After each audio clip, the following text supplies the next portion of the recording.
some rain earlier, and chances are it has slowed down some. Thou hast first loved me, and purchased my pardon,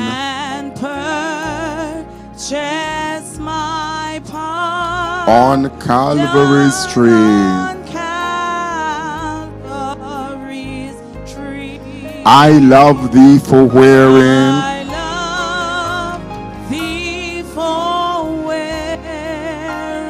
the thorns on thy brow.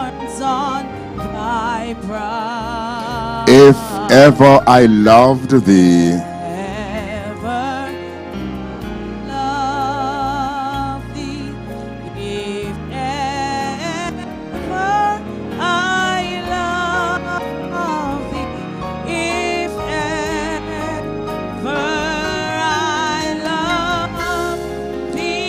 my Jesus, 'tis now. I love thee in life.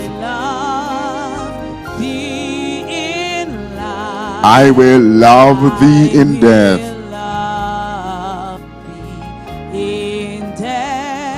And praise thee as long as thou lendest me breath. And say when the death due,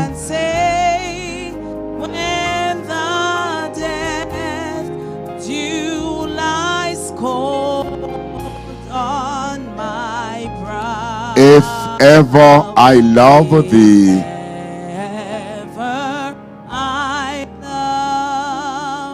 if ever I loved thee, if ever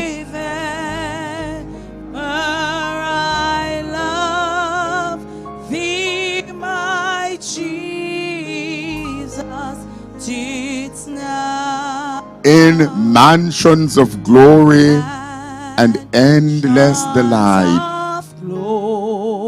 and endless delight, I'll ever adore thee.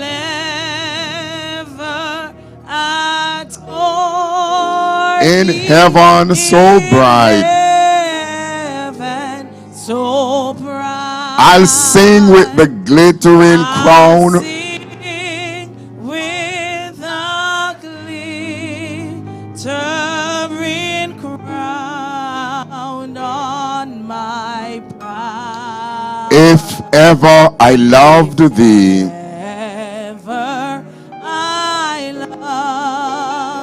if ever I loved thee, if ever I loved thee, my Jesus, 'tis now.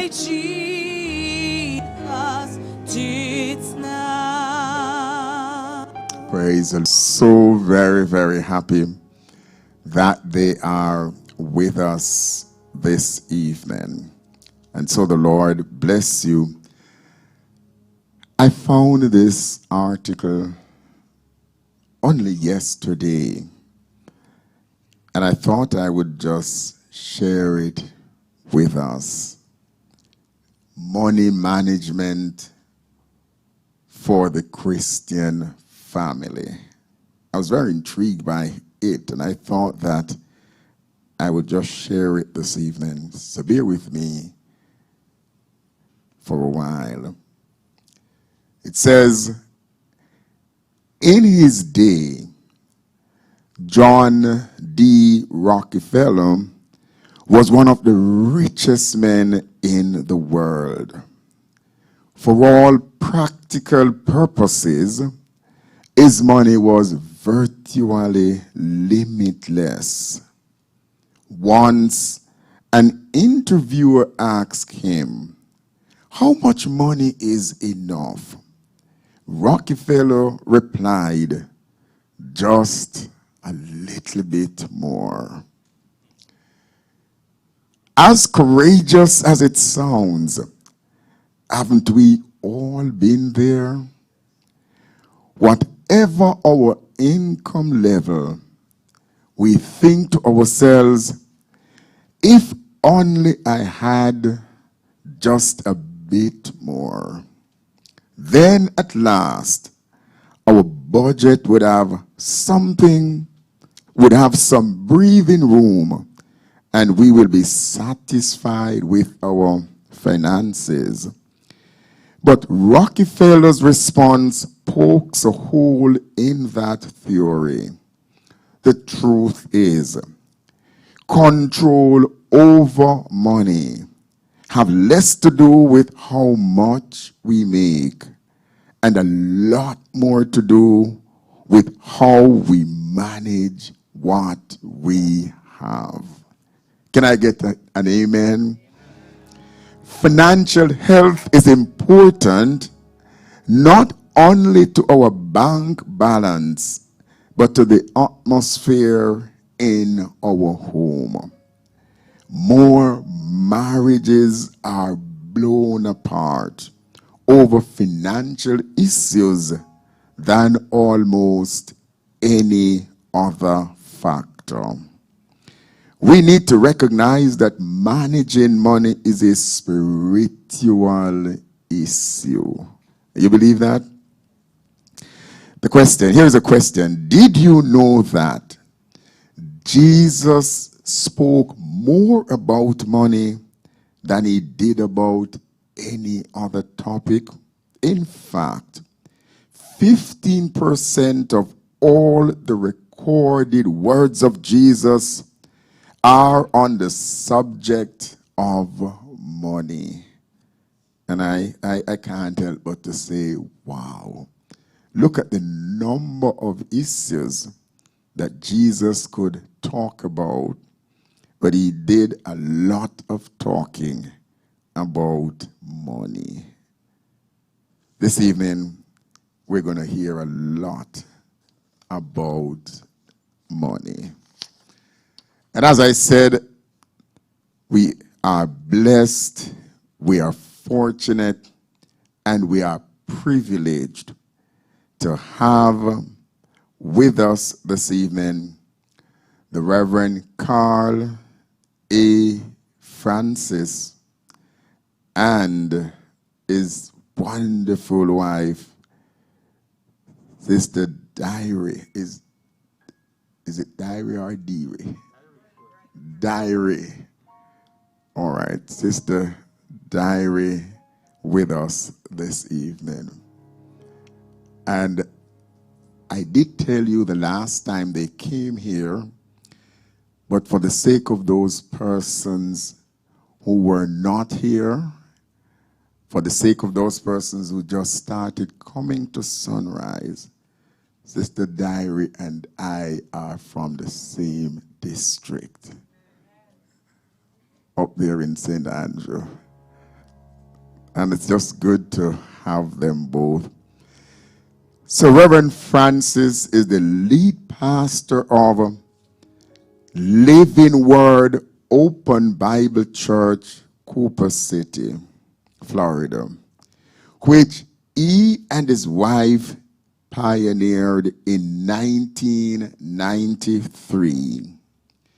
He has a strong passion for developing leaders who have planted several churches under his mentorship.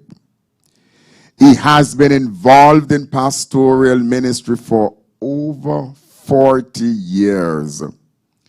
He serves on the National Board of the Open Bible Churches, USA, and the Board of Global Missions of Open Bible Churches, USA. He serves as the chairman for South Florida Keswick, a multi-denominational organization comprising of some 20 churches. Reverend Francis is also the South District Director for the Southeast region of the Open Bible Churches. He is a graduate of the Open Bible College in Jamaica. He holds a master's degree in finance from the University of Miami in Florida. A former executive banker, Reverend Francis is a popular conference speaker in the United States and internationally. He lives in South Florida with his wonderful wife, Diary. And they have 2 grown sons, Jonathan and Brian. We're happy for these folks. And I'm sure I see Deacon DeCosta here. And when I was talking about Mrs. Francis coming from the wonderful district, that I hear Deacon DeCosta saying, Reverend Francis is my cousin too. I could stay up here and hear you, Deacon DeCosta, telling, saying, yes, he is my cousin. God bless you, cousin. God bless you, cousin. Nice to have you. The Lord bless you, and the Lord bless every person who is here. So, brothers and sisters, I will be handing over at this time to our presenters. And I'd like for us just to put our hands together as we make them welcome. The Lord bless you. The Lord bless you. Over to you.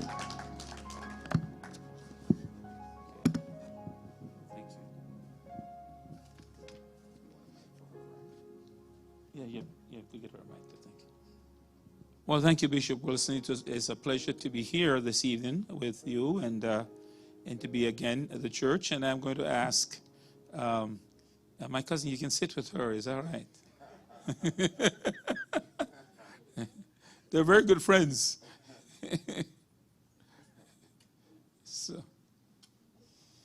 So it's my pleasure to be with you again. It's a pleasure to come and share with you, and we just look forward to this time together. And when we're doing something like this, I try to, if I prepare something, I prepare a number of different things, but normally I would try to sense who is in the audience. And basically, I'm the kind of person that will restructure it to meet those that are here. What I did was I started thinking about from dating all the way through marriage to retirement and that sort of thing. But I'm not sure if we have any persons dating here today. So maybe not, I'm not going to be going around that road. But if you...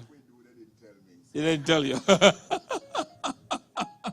So I'll stick closer to the marriage aspect, and then I can see that maybe I need to move as well towards things like the retirement aspect in terms of some of the finances related to that. So I always like to begin with a word of prayer, so can we do that?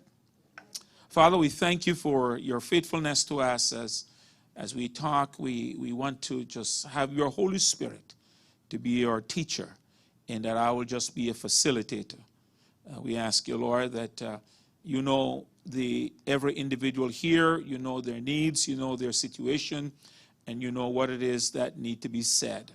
So I just ask that you would just direct and take full and complete control as we give you all the praise and all the glory and all the answer. In Jesus' name, amen. Now, let's first talk a little bit about a few things that the Bible says about money.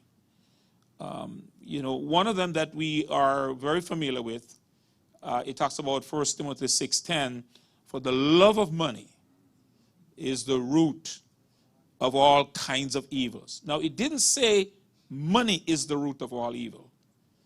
Nothing is wrong with money. It is the love of money that is the problem. And so when I looked at some research some time ago when I was doing something for a Bible study for our church, Jesus did talk a lot about money. But primarily when he did that, he was using it as an example to demonstrate a point. Because money is really something that really touches our hearts. You know, the Bible says, where your treasure is, there your heart will be also. And so, you know, money's the last thing that we surrender when we come to Christ is this. When you surrender your money, you know he has you. When you surrender your finances to God, then you know that he really is Lord of your life. And so, so that's so important. Today I taught at our church, my thing was teaching on tithing. So, you know, that was an important thing. So the thing is that surrendering yourself to the Lord in terms of the finances and allowing him to direct. Because, you know, we talk about the earth is the Lord's and the fullness thereof. But we like to quote that when we have a need. But we need to remember that the earth is the Lord's and the fullness thereof, and that he owns what? Everything. And that really, we don't own anything, the Bible says. You know, we are stewards. We're managers. And so we manage whatever comes to our way. In fact, I'm glad I don't own anything. You know? So I would like to talk about the Lord's house that I live in, the Lord's car that I drive, you know, the Lord's furniture in our house. Because let me ask you something. If you rent a place and it starts leaking, who do you go to? The owner, right? But if you own it, you have to what? Fix it. Well, if we don't own anything and God owns everything, where do I go and have a problem? That's right. I go to the owner. I go to God and I talk to him and I said, Lord, your refrigerator is not working. You know, or, you know, because I don't own anything. And so we get to the point where we understand that he owns everything. And that's a wonderful thing when you practice that principle that God owns everything, then you can go to him about that thing when it's not working. Now, in relationships, we are told that, you know, in marriage, conflict is inevitable. You know, even if somebody tells me my marriage is the greatest, I know they still have conflicts. There is no perfect marriage on earth. And so, even the happiest couples do argue sometimes. And research shows that they tend to argue about the same topics as unhappy couples. Children, money, in-laws, intimacy. And so what distinguishes happy couples from unhappy couple is the way that they approach the problems. So what research says, happy couples tend to take a solution-oriented approach to conflict. In other words, when they're arguing over something, they really want to get to a solution, not just to make a point or just to prove that they're right, but to actually come to a solution. And it is well known that money is one of the most common subjects for couples to argue about. In fact, while they argue about it, a study done by the Wells Fargo, actually, the bank, Wells Fargo Bank, showed that people feel that discussing politics or religion is easier than talking about personal finance.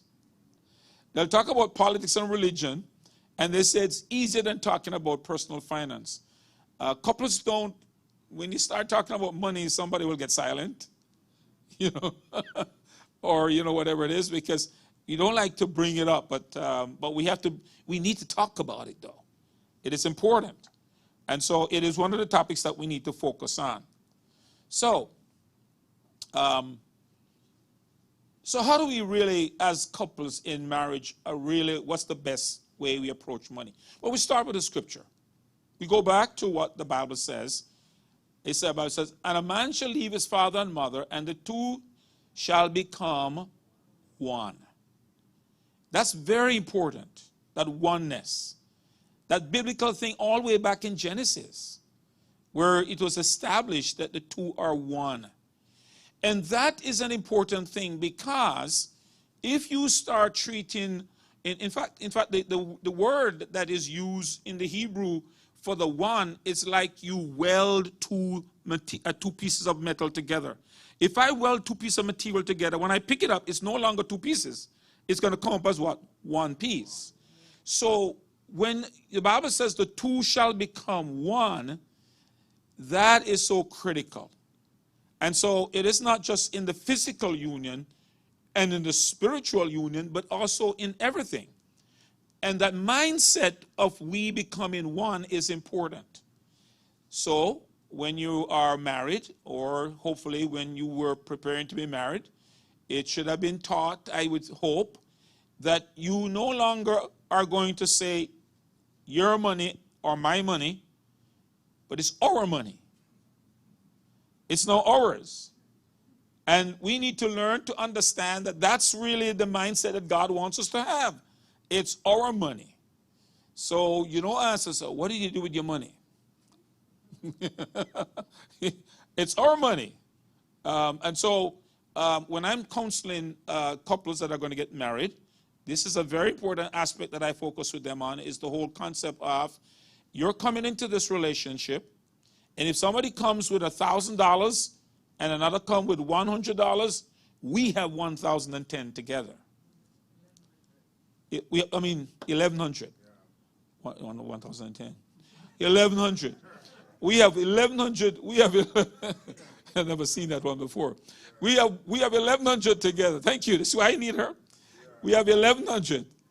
Now, if somebody comes into the relationship also with $1,000 in debt and another one with $100 in debt, we have $1,100 in debt. And that's an understanding that needs to be known and accepted when you're coming into the relationship or when you're married. It's our money. It's our debt. And if you don't have that mindset, you will have more challenges in the relationship. Money's going to become a critical argument for you, because you start having yours and mine. You owe.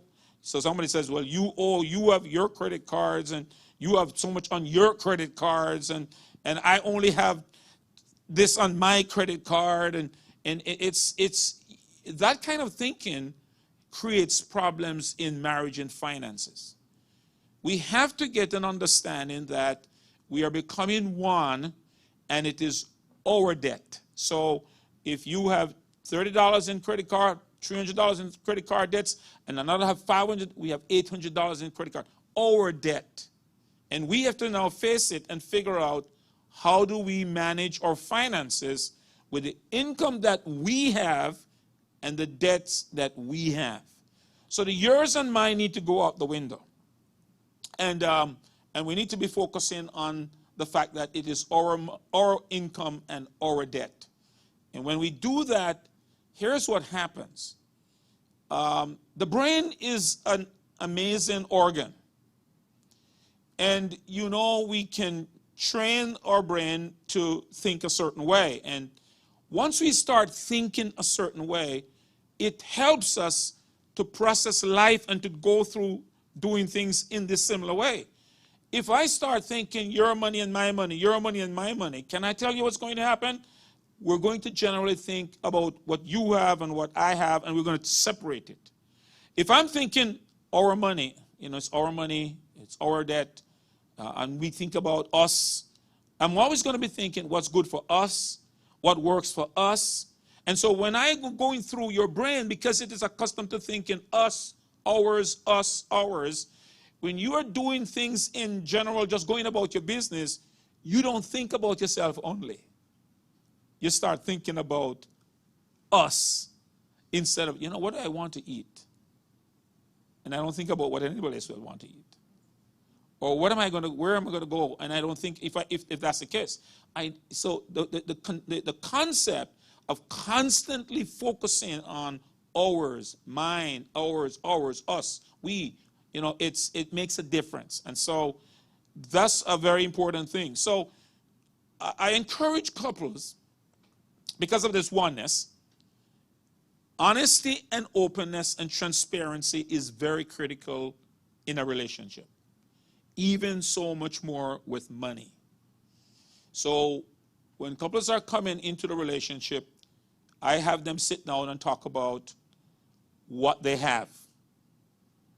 They need to know, everybody needs to know what I have, what each person has. If somebody is sending money to their mother every month, and they plan to continue doing that, that needs to be stated up front. So that when they get together, they don't see something going off to someone else and to the mother and said, you didn't tell me about that. Everything needs to be on the table. I know that we have a little country in the Caribbean that teaches the women to stash away stuff and don't tell anybody about it. I know about that. But that is not always a good thing. It's honesty is important, because what will happen generally is that if something happens and the man later on finds out that you had a stash that you didn't tell him about, you know, human beings how we are, we wonder what else you're hiding. That's just the way we process things. That's just the normal tendency. And so they may be upset about that you didn't say what you... It's okay to say, I have some money put away. You can tell him. You don't have to hide it. You just be honest. I got some money put away for a rainy day, if you want to put it, say, whatever you want to call it. But you let them know that there is some money put away. Even if you don't say exactly how much it is. But the mere fact that you mention that you have some such a way is important, because you're disclosing.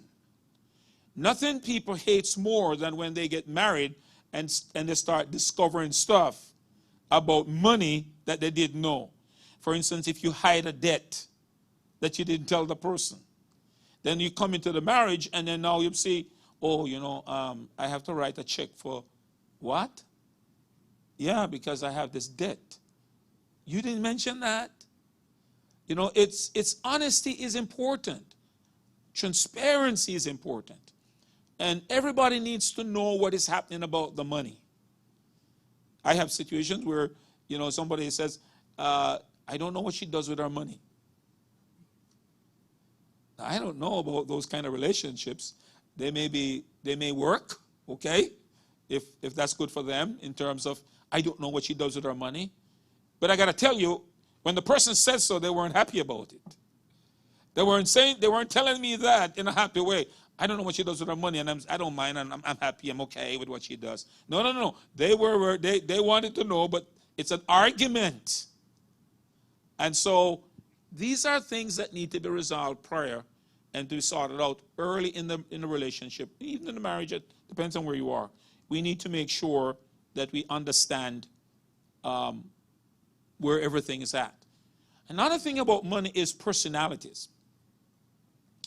And you see that even in children. But there are some of us that are savers and some of us that are spenders. And natural savers sometimes can be called cheapskates. You know, sometimes it can be. But, and then others, they will just buy and spend and spend. And so you have to be honest about who you find yourself to be. If you are a saver, you need to be own up and, okay, yeah, I'm the kind of person that like to save and don't spend. You have kids, you know, that, I don't know, if you train your kids early with money, and if you have different kids, you give one some money, and you give another one some money, and you're going to the mall, you have one that leave their money at home, you know. And one that takes it and spend it all over the mall, and the other one then turn to you to ask you to use your money to buy themselves. They're not taking their money. Their money is left at home because they are savers. But then there's another one that walk into a store and they spend all of it in one time. They don't even think about saving it. And so you have people grow up, become adults that do what? The very same thing. So you have a situation where, you know, either one of the spouse, depending on which one it is, because it doesn't have to be male or female. It doesn't have to be a specific gender that is a saver or spender. It goes both ways. You have men that spend just as widely as women will spend. Sometimes more.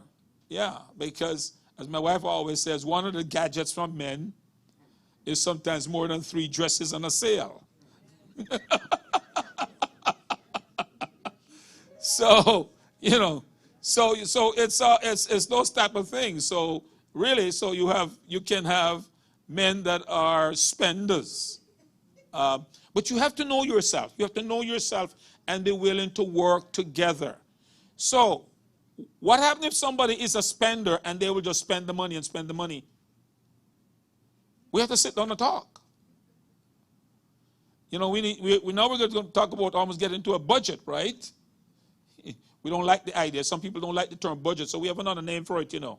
It's called a spending plan. And I think you'd prefer that name, right? A spending plan. So the point, though, is that if one person is tend to want to just spend and spend and spend, then we really need to sit down and talk about, okay, you know, and we need to help one another with that. So there is some amount of control, because there needs to be a plan in terms of, okay, we have this coming in, you know, this is going to be for savings or whatever it is, and that sort of thing. So what is the recommended way we operate our finances when we have, say, 2 income? I'm going to talk about what I think works best from what I've seen. And it doesn't mean that it's the only way, but it's one way that I know that works well. It is to have one pot. And both incomes come into that one pot. And from that pot, we send whatever we agreed to send to the savings. We send what we may want to agree to go for investments. And we pay our bills. Now, hopefully something is left over. And usually, my recommendation is that everybody needs an allowance. You need an allowance. I don't care if it's $20. Well, yeah, the tithes come, yeah, that's right. Obviously, tithes come first. Yes. Yeah, yeah. Well, some is left. We do tithes and all these other things, and there's always a little bit maybe you can squeeze. And I'm saying that, and so that's where I was going to say, even if it's $20.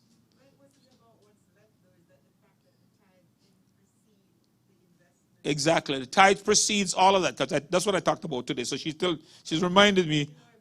Yeah, that's right. She's reminded me of what we talked about. So your income comes in, and of course your tithe comes out first. Then whatever goes to saving, whatever goes to investments, whatever pay the expenses, and hopefully you have a little bit amount of allowance. And I'm trying to get to the allowance thing because I want to tell you how I think the allowance should be handled. I really believe everybody should have an allowance, and a certain amount of money that you decide how you spend it. So it is that allowance money that you can put into an account that is separate from that pot account, that is separate from the savings account, that is your account for your allowance. So if you see something you want to buy that let's say your allowance was $25 each time, and you see something you want to save up to buy for $100, you can save up your allowance and buy that $100 thing, and nobody can question it, because that's your allowance. Right? However, the problem comes up is that some people, they will save up their allowance. Some other party, spend off their allowance. Then something comes up. And now they come, you have any money in your allowance? Because you see, that now they want to tap into your allowance that really was not for that. And that sometimes causes arguments because that person decided to save theirs. They weren't spending it all right away. But the other person decided to spend their right away, and then now something comes up, and the question is, do I give up my allowance to take care of this? You may do so reluctantly because it may be something really necessary at the time, or you may be not wanting to do so. So allowances is important, but what I want to stress is that you shouldn't bank on the other person's allowance. That's their right to spend it on however they want to spend it. And everybody needs a little bit of that. Because if you don't have that flexibility, it becomes a challenge. I remember counseling a couple, and the lady says, the only allowance is my allowance, he's getting none. And I said, that's going to be, that doesn't work. That doesn't work. I mean, she wants an allowance, but she don't think he should get any. So that's a challenge. I mean, and we had to work that out because that's, you have to be fair. It can't be that you get an allowance and he doesn't get anything, or vice versa. It has to be that we both get something. Now, one of the challenges that comes up in these things is power play. If you have someone that works more, one spouse earns more money than the other, okay? There's a tendency, what we found is that there's a tendency for the person who works more money to want to think they can spend how they want to spend it because they earn more money. I'm going to tell you what is recommended to counter that, and that may be surprising to you, is that to counter when you have a problem where there's power play and the other person who earns more money wants to spend more money just because they earn it, is to give the control of the money to the person who earns less. Then they will be able to moderate how we spend the money. Because the person who makes much more money will tend to want to just control the money, and they would probably want to spend money on things that they think, and they will say, well, I earn it. So I can spend it how I want to spend it. And then we start getting back to what? My money instead of our money. And see how it's hard to keep that going, our money. What is so important to keep going back to that. It's our money. It's not your money or my money, it's our money. And even though you earn more than I do, we're pooling together. We're a team. We're a team. And so I reinforce that with young couples. Think of it, you're a team, and you think of us and ours and what is best for us as a team. We're working together, not against each other. And so after I preached about tithing this morning, I was stepped down, and there was a young lady that I was counseling, for she's getting married, and she told me, she said, Pastor, my fiance, he's been telling me that I need to tithe from my gross, and I've been resisting it, but now I got to tell him that you said so from the pulpit, so I need to make sure I start doing that. So, it is important that you're on the same page with what you're doing in terms of how you manage the money. There is the issue of extended families that creates challenges in your money, in a marriage. Extended families. And that can come in so many different ways. It can come in a way where you have, in some situations, where one spouse, their family have more money than the other person's family.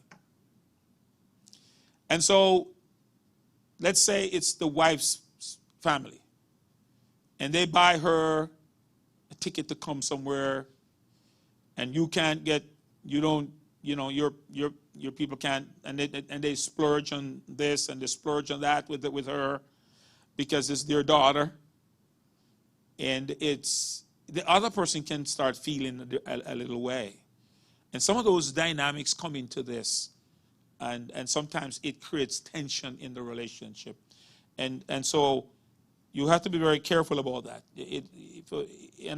There's some extravagant ones of people who have money. The more money people have, the more extravagant, what I'm talking about. They buy a car, and they help them buy a Lexus instead of another little car, and you're struggling over here with your little car, but because it's their daughter, all kinds of things can happen. And these things are real. They actually take place, and they're family dynamics that create tensions in the relationship. So then really, in summary, that aspect of the whole relationship with the marriage and the finance, we want to be honest, we want to be transparent, we want to think that it is ours and not yours and mine. We need to understand our personality in terms of whether I'm a saver or a spender and adjust accordingly. We need to take care of our debts, and it's our debt, it's not your debt or my debt. It's ours, and we need to understand because we are one. And taking on that, I've had couples that, when I'm counseling them for marriage, I've had couples that actually say, you know what, we're going to postpone the wedding because I'm bringing so much debt into the relationship, I don't feel comfortable. I need to pay off some of it and bring it down before we actually get to have the marriage. They've done that. And that was their own suggestion, because they just didn't feel comfortable with the amount of debt they were coming into the relationship with. Now, one of the stories that I was going to present to you is a young lady that she had a $65,000 school fee. She had school loan debt. And while she was single, she worked hard. She worked extra job, and she paid off the $65,000 debt. Now she's getting ready to look a spouse. You know what she's thinking? She's thinking that she wants someone who's not going to be coming along with any debt, because she's paid off her debt. And so she had so much. And so she doesn't want to take on a partner. So she was, when she was now dating, she said, that she's going to bring up money right up front. And what she said happened was that, obviously, she never got a lot of second dates with some of them, because they just went away. She talked about her husband, her husband now, who was the one that she dated now, the husband who became her husband. When she dated him, he had $35,000 in student loans. And so she was trying to figure out how to bring it up too, you know. And so she decided that she was going to ask him, so, you know, questions like, how do you see your future? What are your plans and some of the things? And what do you like to do? And she's trying to feel him out to see how he spends his money and what he thinks about money. And eventually they had the money talk, and he had a plan to pay off his debt too. So I think they got married, and he paid off his debt. So guess what? They were both out of school loans. So that worked out pretty well. That's not always the case. All right, so let me stop there first of all and see if you have, because before I move on to some other areas, any questions on what we're talking about so far? Anybody has a question? We're good? Or you would make us, absolutely, please jump in. No. I think that you should talk a little bit about how to deal with the one that's spending and not, because most of the people here, I think, have been married a while, so they're already in. But how do you deal with the person who is the spender? Because that's going to bring conflict if you're trying to save or to take care of your issues, and one person doesn't care and is always spending, and that happens. Yes. So we need to be able to sit down and address it. So we have to have a conversation, and And that conversation is not always an easy conversation to bring up, but it has to be brought up. And of course, you got to find the right time to bring it up. And we have to talk about it and say, okay, which is primarily, the way to start going that direction is to create what is called a spending plan, the budget. That's how you really help to control that. And then sitting down together to create the budget becomes the thing now. Because then we see we have $2,000 after we pay our tithes and stuff and whatever. $2,000 we have to pay what our bills, and we know what our mortgage payment is, or rent payment is, car payment. We subtract all of those other different things, and we can see as we do that how much we really have. Therefore, so we need to see, everybody's looking at it and can see, okay, if I go out and we're talking about it, we're making an understanding, we end up that after we pay our bills and we send so much to savings, and we try to put so much into starting an investment. And I got to tell you, the young man that I'm counseling, one of them that I'm counseling that's getting married, he is really on this. He first talks about getting his tithe from the 100%. Then he talks about saving 10%. Then he talks about investing 20%. So, and he's going to live off the rest. So, and he hasn't even married yet. And that's his order. He's paying his tithe, he's saving 10%, and he's setting away investment of 10%, 20%. That is critical, because the earlier you start with investment, the better it is by the time you get to 60, 65. And you can put away a small amount, but the compounding of money multiplies quickly. So, and today it's so easy to buy like mutual funds. You can go down to the bank and they'll open up for you an IRA, an individual retirement account. They can open up for that for you, and you can put a small amount in there every month. Just put in an amount, and they invest it for you in mutual funds, which means that it is diversified. It is in a number of different things, in different stocks. It's not in one stock, which is where most people should be going. If you don't have a lot of money, you really shouldn't be buying stocks. You should be really doing mutual funds, so that you get a better return for your money in the market, because you have investment managers that are managing millions of billions of dollars and including your money, and you will see it grow so much faster when the market is doing well. We're going to talk a little bit about that in terms of the market and how you deal with that with the market. When the market is coming down, what do you do with your investments? We'll come back to that when we get to 401ks. But then the point is that you really need to put away some for investment. Just put some for savings and then the rest pay your debt. Start putting away a little bit for investment. If it's not 20%, if it's the same 10%, but you need to start putting some for investment from day one as well, as early as possible. Too many persons, especially, can I tell you, pastors. There's so many pastors that end up not having any retirement money because they weren't taught early how to invest, and they weren't paying. They didn't pay them a lot. That's the first thing.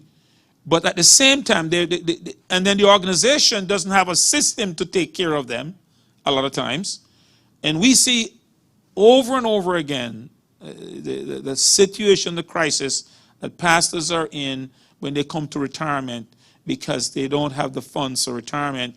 In our denomination, in our district, that where I'm the district director, one of the things that we do is that we encourage the church and we match what the church is doing and the person doing. So we have the person doing so much, the church matching it, and the district matching it, the region matching it actually, for a year at least to jumpstart them to make sure they're doing some putting away some money for the pastor. So the pastor is getting something that he can invest, and then they can then he and the church can continue after that. But we help to jumpstart them to make sure there's something going ahead. And the earlier that's done for the pastor, the better it is. And so it's something that every church needs to do. They need to check what is your retirement for your pastor. You need to have a plan. You need to have a plan where you are putting away something and you are contributing something to the retirement of your pastor. So in passing, he didn't tell me to say that. So, and I wasn't planning that. That just came up because of what we were dealing with. So yes. So start early. So we then, as my wife brought up, we have to sit down and do a budget.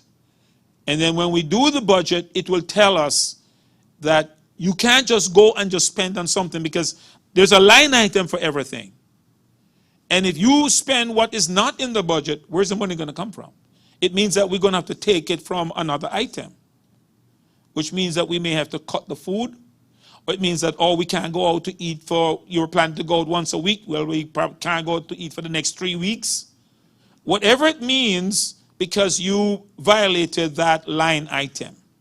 So it's important that we know we do a budget. That's a critical thing.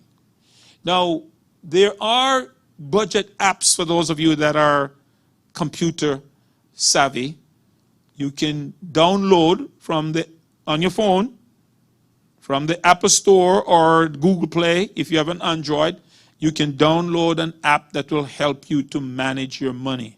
It ties to your account in the bank, and it tracks how you're spending, and it does it for you. It automatically separates them into different categories for you, so that it tells you what you're doing and how much you have left and what's going on. And it's not very difficult. And one of the app names is called Mint, M-I-N-T. It's free. That one is free, and that one is friendly. And you can, if you have a grandson or granddaughter or a teenager, they'll help you set it up very quickly, because they know exactly how to set these things up. But Mint is a good one that you could use as a budgeting app that's tied to your accounts. You can have it tied to your credit card, and you can have it tied to your bank account. And so as you spend from each of those, it tracks it for you and puts it into different categories, and you can go on and look at your phone, and you can see where your money has gone and how much you have left and how you're spending. Very nice and easy for you to do. So that's a good thing to have. What about those who are not computer savvy? We have the Christian radio. We have the financial thing you can get paper. Yes. Well, if you're not computer savvy, what they talk about on money management on the radio is you can use envelopes. You can use envelopes. Some people, what they do, they say, okay, lunch is $60 for the week. Just say, pick a number. They put the $60 in an envelope. When the $60 is spent, you're fasting. That's how it is. Gas is so much, so they have envelopes of different things. They take their money, and when they go to paycheck, they cash it, and they allocate it into different envelopes, and they label it. This is for the rent, this is for this is for the light bill, this is for that, and so it's there. So if you don't have a computer where you can be you can use envelopes, and that's one way. One of the easy way to track, to really get a good handle on how much money you spend for the month, is to just simply get a big envelope, and every time you buy something, you get a receipt, and just throw it in there. And at the end of the month, you just add it up, and you will see, surprisingly, where your money been going. I don't care if you buy an ice cream or a soda, whatever, or a cup of coffee. Just take the receipt and just throw it in there. Don't worry about it. Just drop it in the envelope and then wait till the end of the month. But take an average month. Don't take Christmas time, you know. You know, don't take months like that. Take different, go to December. Find other months, you know, like now, August, September, it's good. In your opening on money management, when you were speaking about difference in income between the spouses, and you said, listen, if person who earns more money have a tendency of having the control and want to spend the money because the money belongs to them because they want more compared to the person who's less. You introduce the idea that something best way to manage that is to let the person who earns less control the money. Mm-hmm. That's a good idea, but from your experience, realistically, how was that worked out? What are your implications? Today's situation, how realistic or how successful has that idea been because of all the money issues, Right. personality issues that are involved in that kind of idea? It's a solution. Yeah. But it is a solution that has been tested by survey and found to work well. So it doesn't mean that's going to be 100%, obviously. But it's a high percentage of people who practice that actually it works for them.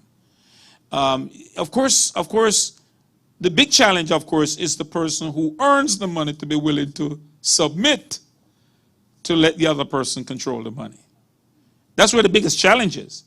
But once that other person is controlling the money, generally they do better at making, because they're not going to be spending. They're more careful. They're more consistent about paying the bills. And they also there's something about when you take on the responsibility to manage somebody else's money that you are a little bit more careful. You're a little bit more careful. So it weighs on you a little bit more too. So that comes into it as a thing too. So it helps. And so what we've found is that it works in many cases. It's not 100% proof that it works it doesn't work in every case. But in a lot of cases it has helped. You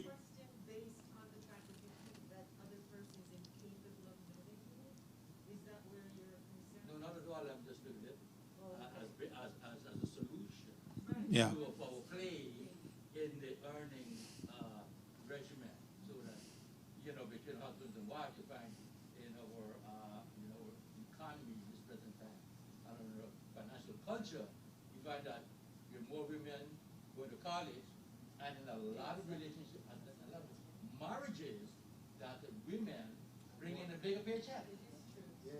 And not only that, because you find that men, because they didn't go to school, their wives are doctors, lawyers, teachers, and they're construction workers, or what kind of work the case might be.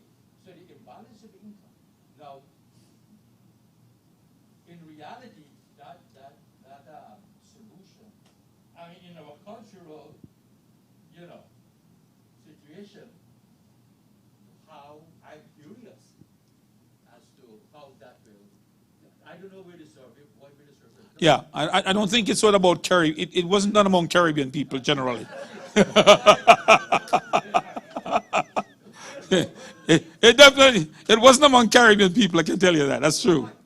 Yeah. I was thinking about the same thing because like my daughter just graduated college and she started working and she starts work tomorrow and I think they offered her like 70 something and she said to me, Mom, when I start dating or with a husband, I don't want somebody who is working less than me. She said that to me. But what I had to say to her, I said to her, you can be working $75,000 per year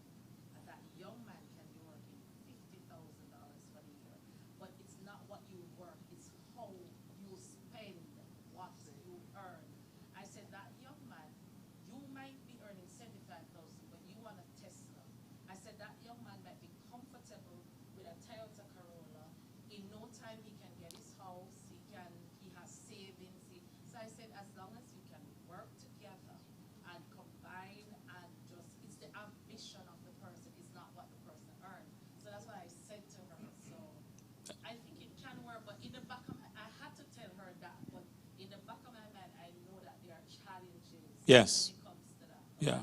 That's what I have to say to her at the moment. But that was a good advice, though. That's good advice. And then here's the thing, is the whole idea of them pooling together. So she has 75 and he has 50, there's 125. And if she can start thinking it's our money, then we discuss. We need a car. We both need cars. What should we buy? A Tesla is going to be much more expensive. So why don't we both not buy a Tesla? Let's both buy another lower price car so we both have something decent rather than one have a Tesla and one have, it's those kind of arguments, discussion we need to take place. But you have to be willing to be able to say, it's our money. And that's the mindset. That's why that mindset is so critical, because then I become open and more flexible. But if I'm thinking, I study all these years and I work hard, I know I'm getting this big money, I deserve to drive a Tesla, it's not as easy, okay? It's not as easy to get there, but it's really the best way if we can get our mindset in that way. I appreciate the suggestion or the idea that the sister shared a while ago, right? Because what is important is that we need to strike a balance. Because she finished college, she's earning a certain amount right now, and she made a statement that she would mind finding someone financially in that range that she can work with, right? Nothing is wrong if her spouse is a little bit lower, but it all depends as it relates to ambition in terms of even the opportunity to improve on it per se, but it's best for them to find a balance, right, that she is comfortable with, right? The thing about it is that here's the thing, the whole life works. You end up falling in love with somebody who earns $35,000 a year. Not necessarily all 75. And it just because you love that person. I mean, I'm talking about a real case that I know now. One person, the wife is a doctor, and the other person is not a licensed electrician. He's just a tradesman. But they're married, and they work together, and they have children. So she obviously earned a lot more than he does. But so it's really the mindset again. They're both Christians. So I guess, here it's coming together the mind to think, how do we, that it's us. If we care, here's the real bottom line. If you do care about each other in a relationship, then you can work it out. The money doesn't become the big bear that it has to be the way it has to be. If we do care about each other, we can sit down as two reasonable people and say, okay, I know you earned that and I earned this, but we have this together and we can plan together. So it can work. Yes, sir. I'd like to actually emphasize the living and paying yourself first. I know you talked about earlier living, but you emphasize that point. And number two, about Bitcoin investment. Pertaining to the risk you have to take. Okay. Yeah. I knew the Bitcoin thing was going to come up,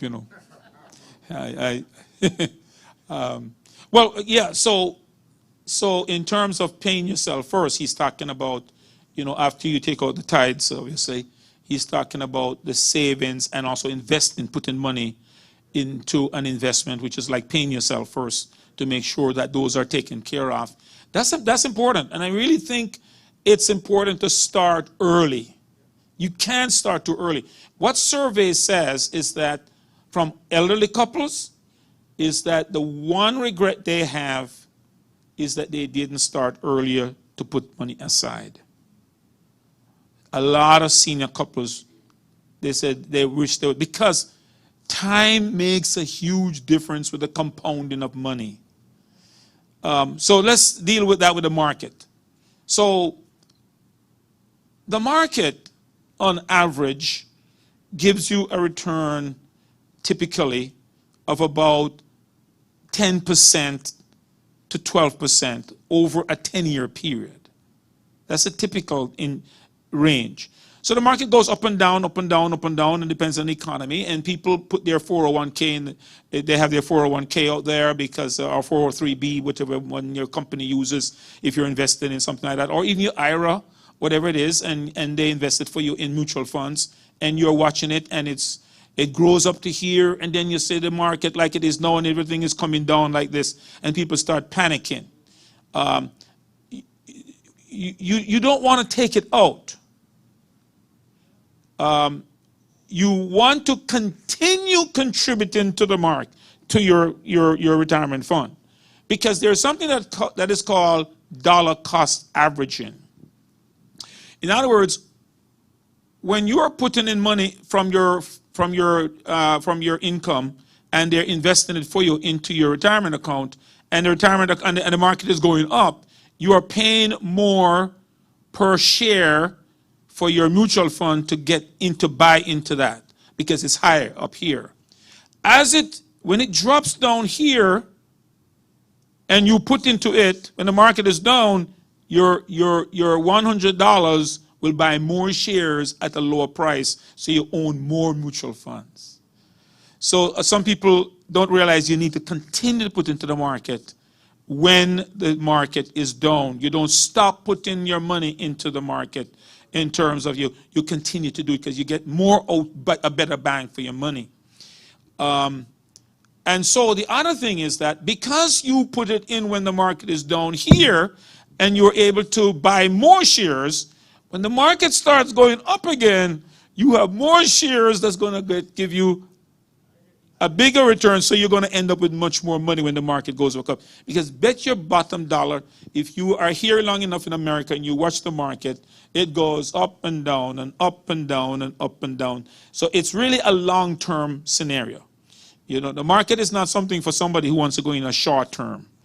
It's speculation. You know, they said, don't try to time the market. Spend time in the market, but don't try to time it. To say, okay, it's a hot now, but I get out, and then when it drops, you put it back in. You know, it's not the way to go. The market goes up and down, up and down, up and down, and it will eventually. So it's a long-term plan for you. The market should be a long-term plan. That's why you want to get in early and leave it there and watch it grow. It will come down some, but it's going to go back up again. And if you watch interest rates, if you've been in this country long enough, I remember in 1981 when I was at the bank, prime rate was 18%. And prime rate, and then car loans were like 21% if you were a new person. 1981, Reagan was coming in. There was a crisis. There was an economic crisis. We had a major problem in the country. Mortgages were high, very high. And imagine, 2-3 years ago, you could get mortgage at 2-point-something%. Just think about that. Last year, probably, or even the year before, 2-point-something%. Now the mortgage has gone back up to 5-point-something%. So from the 2-point-something% that some people got a year ago or more, or within that time, now if they're going, it's now 5-point-something% average. And if it moves 1%, it'll push a lot of people out of the market, because it changes your monthly payment by a good amount. That's why if you talk about refinancing, you should never refinance your house unless you can get a rate of a minimum of a 1% less, and you plan to stay in the house for more than 5 years. Because the cost of refinancing in terms of getting the you know, the appraisal and the fee for the refinancing and all of that, you need to recoup that back. And, you know, because you have to pay that out. And so even the savings you make in interest, you don't recoup it yet. So if, in other words, let's say I spend $1,500 to refinance, but my reduction in my payment is $300. So I'm going to have to wait five months or so before I get back my money, because I spent $1,500 and I'm saving only $300 a month. It's going to take me 5 months before I recoup my money that I used to refinance. So typically, if you plan to stay in a house for a long time, and you can get a 1% less rate in your mortgage, that's the time to refinance. If it's less than 1%, you don't even want to think about it. It's not worth it, the cost that you're going to incur to refinance, unless they're not going to charge you to do any. There's no refinancing fees. Then you want to go ahead and do it. Obviously, if there's none. And sometimes banks play a lot of games and do stuff, so you never know if you run into something like that. Yeah. Okay. I want to move to something regarding. Well, if you have retirement funds, say you have your IRA, or you may have a 401k or 403b, I hope you realize that by the time you get to age 72, the government is mandated that you must take some of your money out. There is a calculation that they do for you, and it's called required minimum distribution, RMD, that you have to take it out when you get to 72, even if you don't need it. Even if you don't need it, you still are required to take X amount out of your retirement account once you get to age 72. And if you fail to take it out, even if you make an error in the calculation and don't take out what you're supposed to take out. So for instance, if let's say you are supposed to take out $20,000 for that year, and you only take out $5,000, that means $15,000 you didn't take out. You know what the IRS does? The IRS takes 50% of that $15,000 as a penalty. $7,500 becomes a penalty to you for not having taken out what you're supposed to take out. So it's a major thing.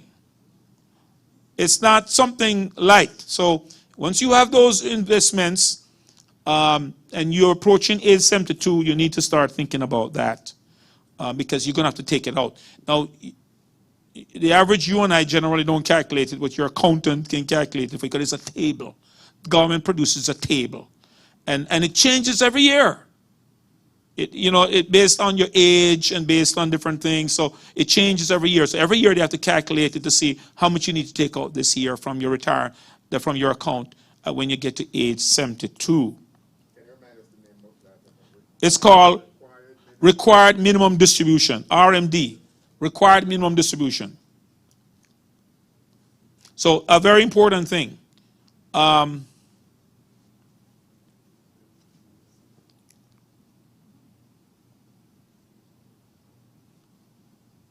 Now, there is an interesting thing with this required minimum distribution, and so I hope I can explain this to you, which benefits people like us who tithe. So let me explain what the government does first, and then I'll show you how it ties in with your tithing. When you get to the age 70 and a half years old, the government will allow you to take this required minimum distribution. They will allow you to take, if you have that kind of money, up to $100,000 out of it tax-free. So, what does that mean? Let's say you choose some smaller numbers, right? but that's still up to 100,000. So let's say you need to take out $5,000 for the year, based on what the government says the calculation is. You can take that $5,000 and write the check directly to the church. And let's say that $5,000 represents 7 months of tithes. You just paid 7 months of tithes to the church, and you don't pay any taxes on that $5,000 because the government allows you to do that, to give it to a charity when you take it out tax-free.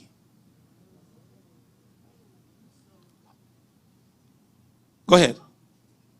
That's interesting. So, if you take the money out and you want to pay your tax with it, so you get it tax free, then I have to find a way. Because I'm going to put all that money in.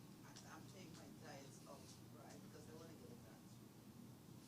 So I'm thinking, how do I sort of balance myself here?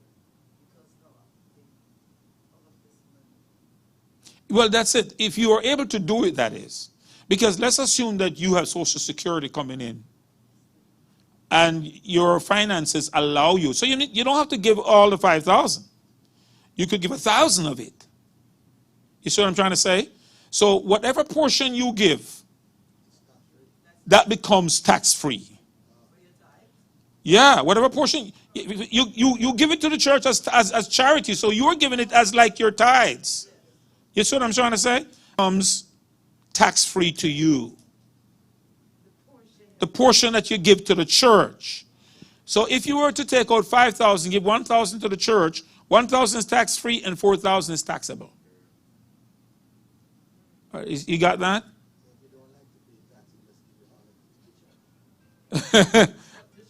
Yes. How will the government know that you give it to the church? But they take it out from them, they're going to take tax from you right there. When they send you, they're going to take tax. No. Because of how it's handled, no. You would be able to write the check. You have to write the check straight to the church, though. And so there is a form that you use, the way they prepare it. You have to do a form that you send in. Yeah, so they know. And so, however, though, here's a catch, though. You can't double dip, right? So you can't get it tax-free here, and then when you itemize, you write what you did as a deduction again on the church. You can't get it twice. You have to figure out which one works best for you. Is it deduction when you file your taxes that because you gave to the church, or the taxes that you didn't pay, which one is greater? So your accountant would have to work that out for you. So that you know where do you get the benefit? The most benefit. But that's one of the things that is available with your required minimum distribution. Is there a fixed amount of taxes to pay on your distribution?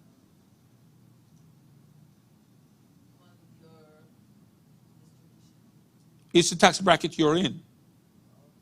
It's the tax bracket you're in, the individual is in. Yeah.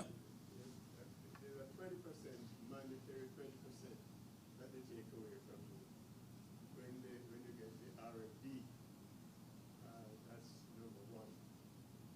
And doesn't matter, they send it to you.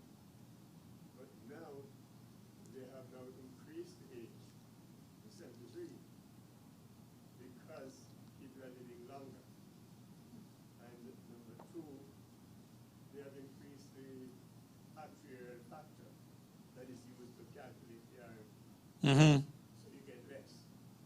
And you would have got had you been using the same actuarial factor that was used previously. Well, it's not so much to get less, it's how much you have taken out. No. If you're getting the minimum, the R&D, then they take 20%. Right. But the actual factor that is used is now increased. It used to be, I think, 30 year old. It's about 32 years, about 32 now. How long are you going to live? Depending on Yeah, it depends on how long they think you're going to live. And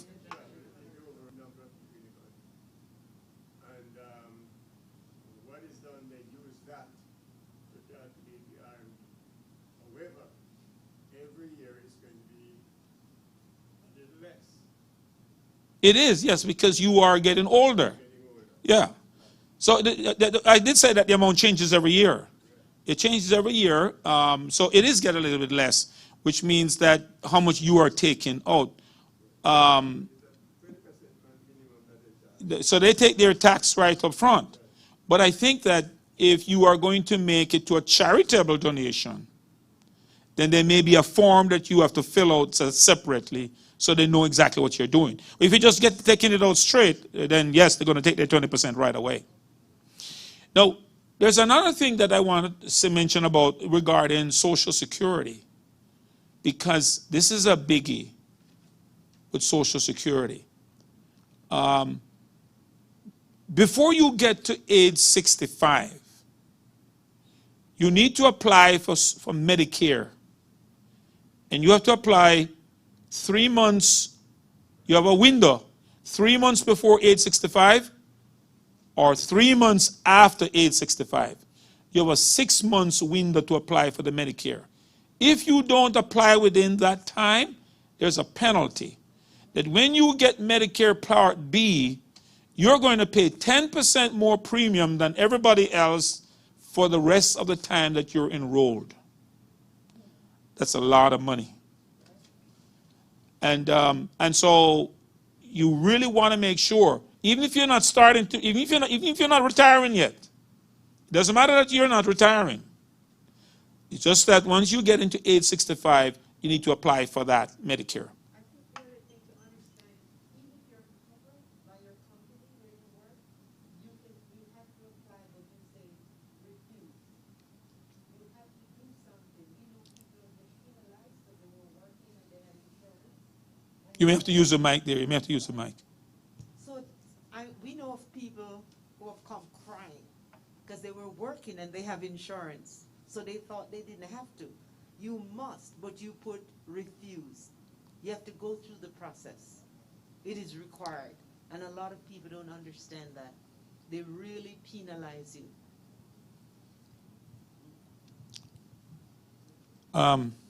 Okay, so that's a one that sometimes, and then they, when they are paying their premium, they realize they have to pay 10% more penalty on it because they didn't apply within the right time, and they don't make a lot of leeways with that generally.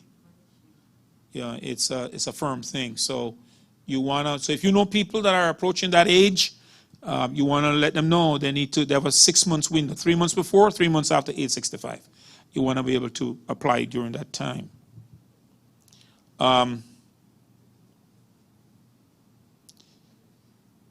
Well, the Bitcoin you were asking about in terms of Bitcoin, obviously it's, it is considered one of many different electronic currencies, that's available, and everything has risks. I heard a statistic that is very interesting.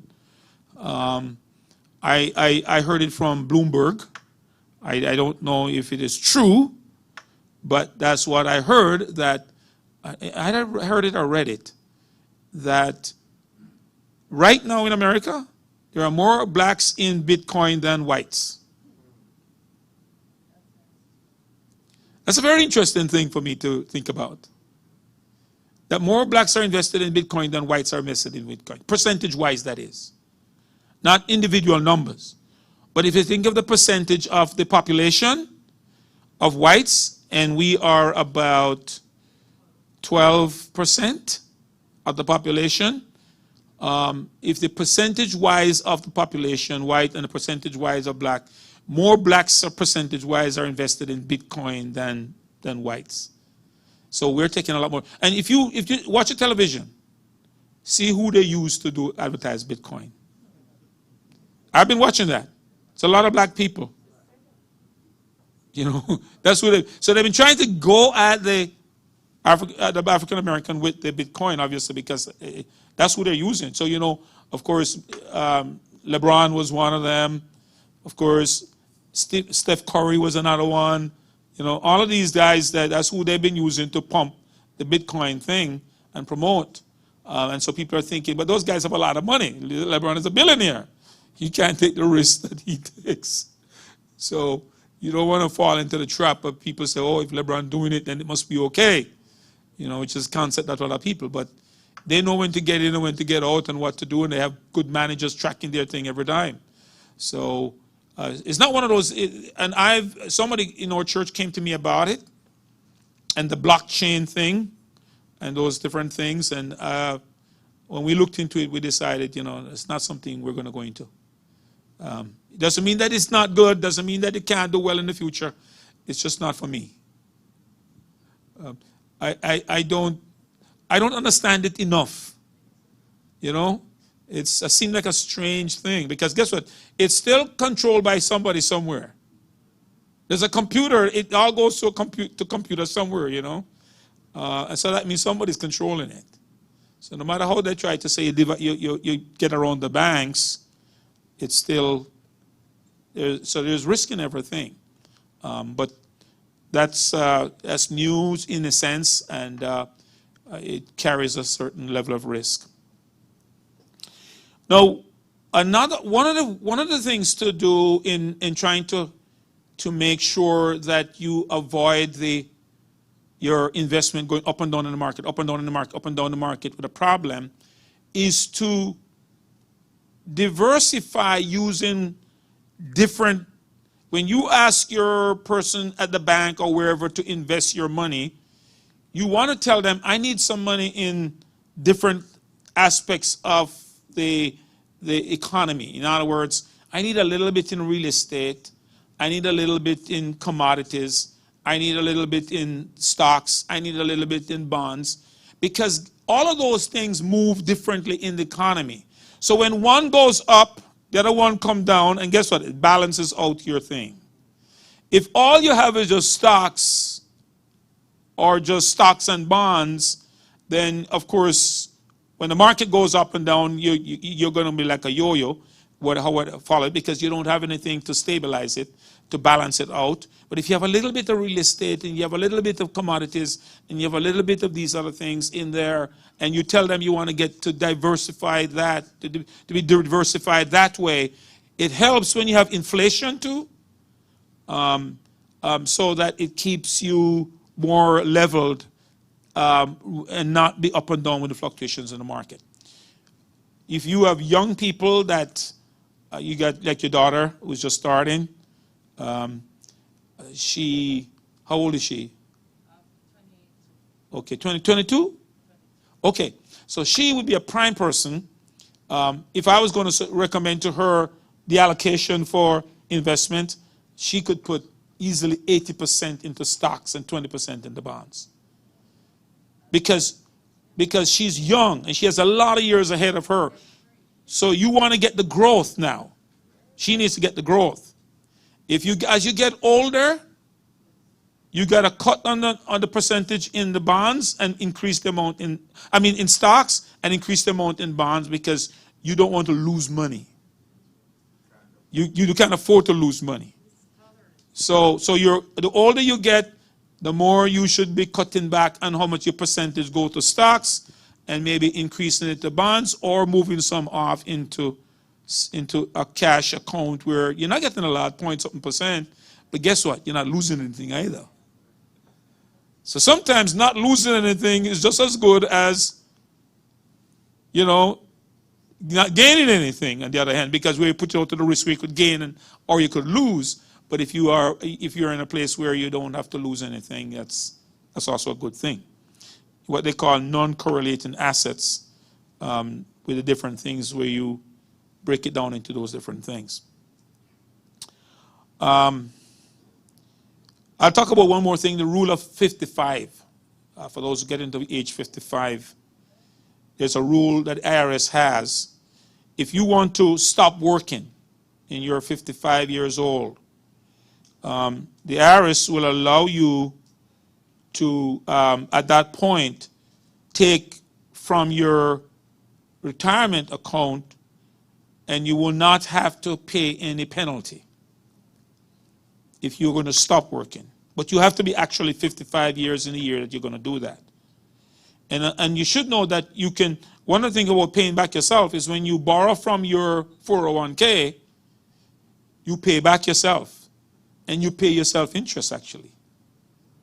So that's where a lot of people, when we had the pandemic, and they were out of jobs, people went to their 401k that really needed it, and they were able to borrow from their 401k, and the government was lenient to allow them not to pay it back until a certain amount, until it give them some time to pay it back.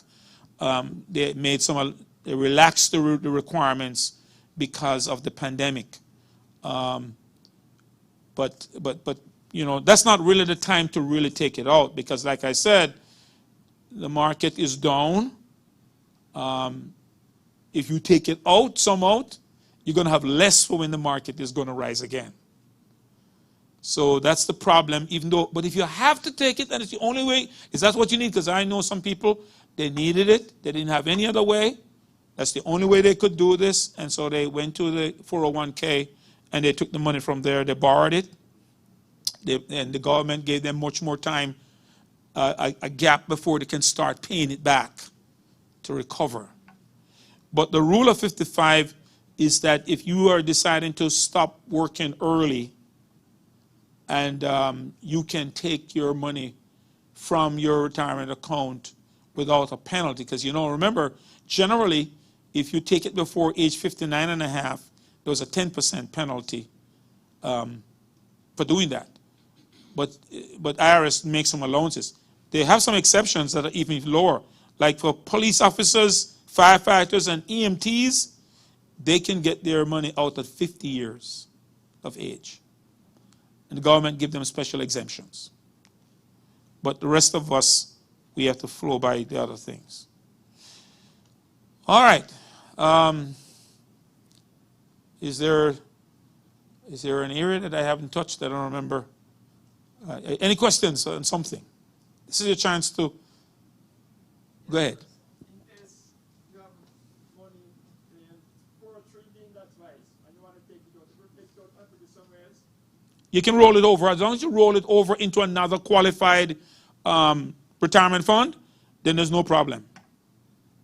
Yeah. It's just that it has to go straight to that other fund. It can't go to your account first and then there. It has to go straight directly from one retirement account to the next, and then nothing. There's no penalty, there's no impact, because the government honors that. Yes, you can do that. Yes, sir. One more question. Pertaining to IRA and Roth IRA, you explain that? Okay, so essentially the regular IRA, individual retirement account, is that I can use money that is pre-tax if I want to. And then when I'm taking it out at the time when I start drawing it, then I'm going to pay taxes on it at the time.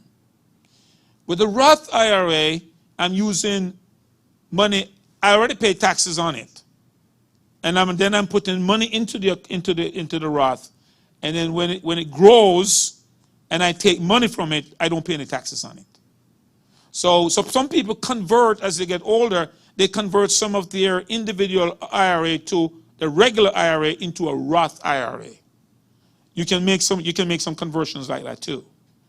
And so when you now are going to draw from it later on, because it's growing interest, then you don't have to pay any taxes on it. So that's the benefit of going that way. So Roth is a good thing. That's a benefit the government gives us.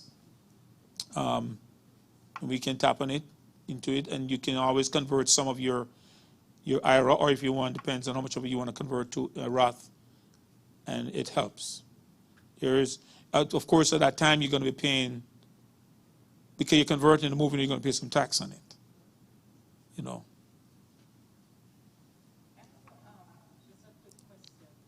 All right, go ahead. Lady first, okay. Yeah,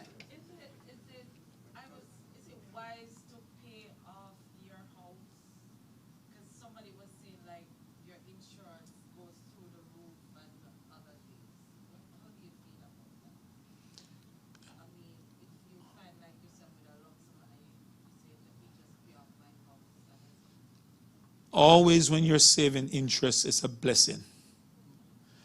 So, yeah, paying off your house and saving that interest, that's a blessing. That has nothing to do with increasing your insurance.